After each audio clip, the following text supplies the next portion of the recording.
Fana, wild weekend. Kentucky wins a wild game.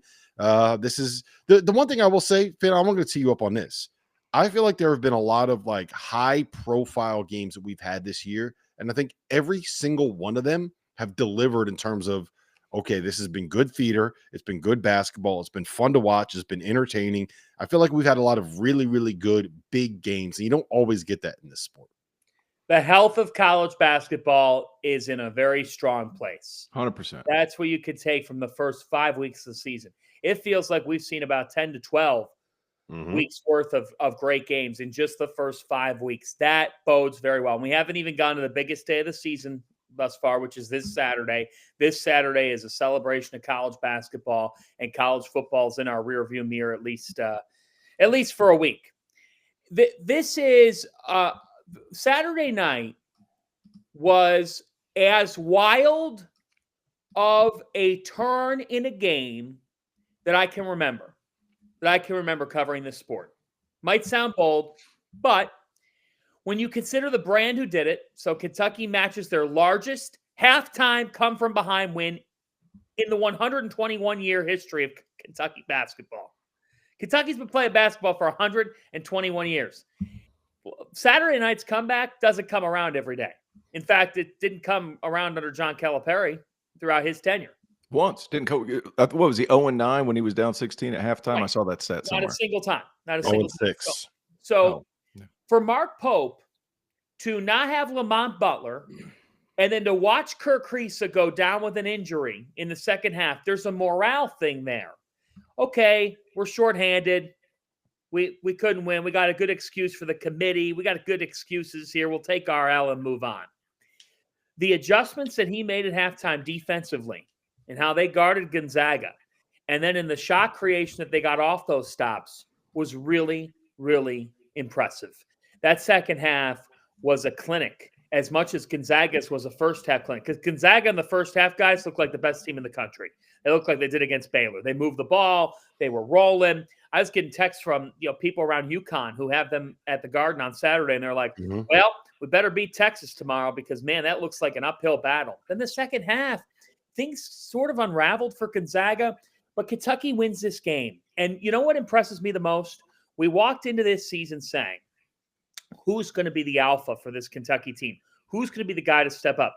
And I asked the Kentucky staff this over the summer when I was out there for TBT. I said, so who's the guy? And they said, honestly, and this might sound cliche or like BS, we feel like we could play through a couple of guys. We feel like we could play through Andrew Carr some. We feel like Otego Away could be played through some. And Jackson Robinson can be that dude. Didn't see it against Duke. Thought that the bright lights were too bright. On Saturday night, 18 points, 5 assists, not a single turnover for Jackson Robinson. That's an efficient line. And it's a massive moment for Kentucky and their basketball program. Because when you make the Mark Pope hire, there are skeptics, there are people excited, but you don't know what a hire is until results start to come in. In the first 5 weeks of the season, they have defeated Duke, a team that has the best phenom in college basketball, and Gonzaga, a team that returned 81% of their scoring. They've beaten both types of heavyweights, and if you're a member of Big Blue Nation, you are still celebrating, and you are as hopeful as you've been about your future in a very long time. Theo?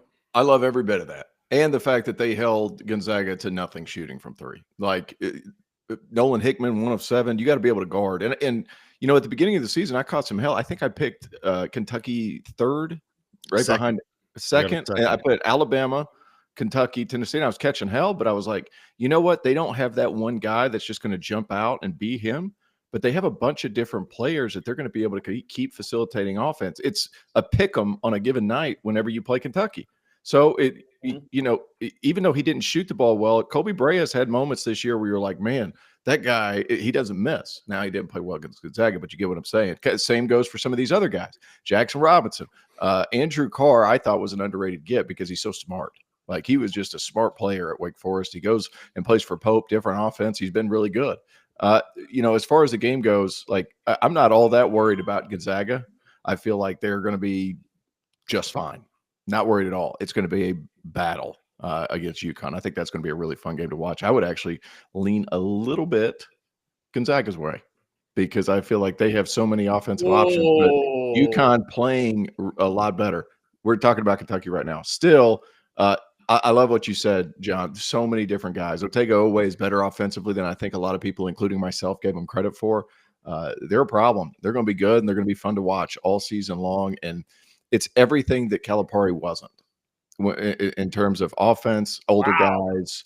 I mean, not good or bad, John. Not good or bad.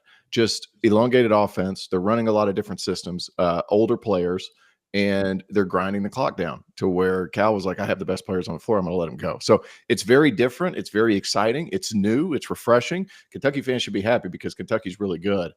Elite Eight potential for me. It's conducive to winning. Conducive to winning. Absolutely. In sport. That was winning basketball, Rob. It really was.